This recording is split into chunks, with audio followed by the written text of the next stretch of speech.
ଦେଖନ୍ତୁ ଏହା ପୂର୍ବରୁ ବହୁତ ୟୁଟ୍ୟୁବରେ ଦେଖିଥିବେ ମାସେ 2 ମାସ ତଳୁ କିମ୍ବା କିଛି ଦିନ ତଳୁ ଆପଣ ଦେଖିଥିବେ ଭିଡ଼ିଓରେ ଆସିଗଲା 19 ନମ୍ବର କିସ୍ତି, ଆସିଗଲା 19 ନମ୍ବର କିସ୍ତିର ତାରିଖ, ଆସିଗଲା ଏଇ ମାନଙ୍କର 19 ନମ୍ବର କିସ୍ତି ଟଙ୍କା ମିଳିବ, ଏଇଠାରେ ମିଳିବ, ଏତିକି ଟାଇମରେ ମିଳିବ, ସବୁ ପ୍ରକାର ଭିଡ଼ିଓ ଆସିଥିଲା। କିନ୍ତୁ ସେ ସବୁ ଭିଡ଼ିଓ ଫେକ୍ ଥିଲା। ମୁଁ ପିଏମ୍ କିଷାନ ଭିଡ଼ିଓ ଛାଡ଼ିଥିଲେ ବି କୌଣସି ପ୍ରକାରର ଏଇ ତାରିଖରେ ଆସିବ ବୋଲି ଭିଡ଼ିଓ ଛାଡ଼ି ନଥିଲି। ଏବେ ଫାଇନାଲ ତାରିଖ ଆସିଯାଇଛି, ମୁଁ ତେଣୁକରି ଭିଡ଼ିଓ ଆଣିଛି। ଯେଉଁମାନେ ପିଏମ୍ କିଷାନ ଟଙ୍କା ପାଇବା ପାଇଁ କି ପିଏମ୍ କିଷାନ ହିତାଧିକାରୀ ହୋଇଛନ୍ତି ସେମାନେ ଭିଡ଼ିଓଟିକୁ ଶେଷ ପର୍ଯ୍ୟନ୍ତ ଦେଖନ୍ତୁ। ଯଦି ଭିଡ଼ିଓ ଆପଣଙ୍କୁ ଭଲ ନ ଲାଗେ ଆପଣ ଅନଲାଇକ୍ କରିକି ଯିବେ ହେରି, କୌଣସି କଥା ନାହିଁ। ଆପଣ କିନ୍ତୁ ଭିଡ଼ିଓକୁ ଶେଷ ପର୍ଯ୍ୟନ୍ତ ଦେଖନ୍ତୁ। ଯେଉଁମାନେ ପିଏମ୍ କିଷାନର ଟଙ୍କା ପାଆନ୍ତି ସେମାନଙ୍କ ପାଇଁ ଖୁସି ଖବର ଆସିଗଲା ଫାଇନାଲ ତାରିଖ। ମୁଁ ଆପଣଙ୍କୁ ପ୍ରୁଫ୍ ସହକାର ଦେଖେଇବି ଏଇ ତାରିଖରେ ଟଙ୍କା ଆସିବ ବୋଲି।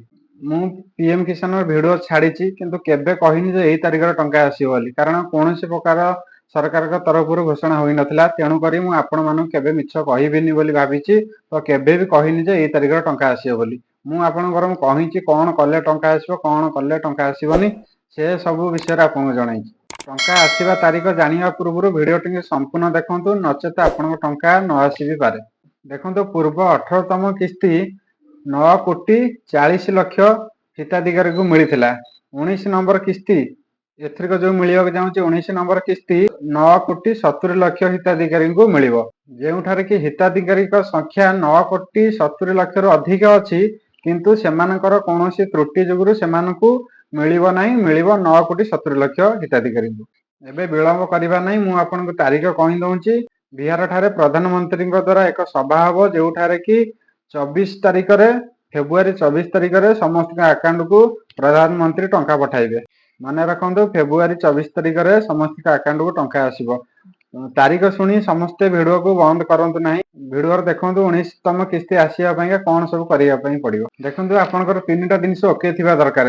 ପ୍ରଥମେ ଲ୍ୟାଣ୍ଡ ସିଡିଂ, ଦ୍ୱିତୀୟ KYC, ତୃତୀୟ NPCI ଦ୍ୱାରା ଡିବିଟି ଲିଙ୍କ ଓକେ ଥିବା ଦରକାର। ଏ 3ଟା ଜିନିଷ ଓକେ ଥିଲେ ଆପଣଙ୍କ ଟଙ୍କା ଆସିବ।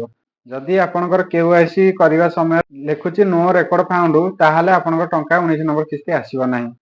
ଯଦି ଷ୍ଟାଟସ ଚେକ୍ କଲାବେଳେ ଲେଖୁଛି KYC ନଟ୍ କମ୍ପ୍ଲିଟ, ସେଥିରେ ବି ଆପଣଙ୍କ ଟଙ୍କା ଆସିବ ନାହିଁ। ଯଦି ଆପଣ ଷ୍ଟାଟସ ଚେକ୍ କରିଦେଉଛନ୍ତି କିନ୍ତୁ ଭିତରେ ଗଲାବେଳେ ଲ୍ୟାଣ୍ଡ ସିଡିଂ କିମ୍ବା KYC ଓକେ ନାହିଁ, କ୍ରସ୍ ମାର୍କ ଅଛି, ସେଥିରେ ବି ଆପଣଙ୍କ ଟଙ୍କା ଆସିବ ନାହିଁ।